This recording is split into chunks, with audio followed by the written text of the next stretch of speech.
Sais-tu d'où vient le gilet pare-balles? Allez, des indices. C'est un pays d'Europe centrale, patrie de Nicolas Copernic et Frédéric Chopin. Sa capitale est Varsovie. Alors, tu as deviné? Bravo, ce pays, c'est la Pologne.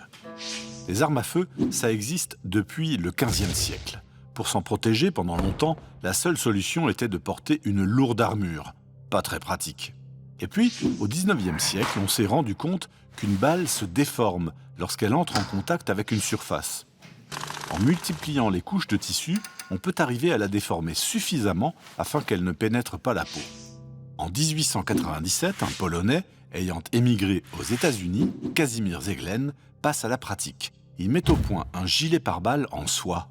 Devant un public médusé, il demande à son assistant de lui tirer dessus. Miracle, ça marche. Il n'est pas blessé.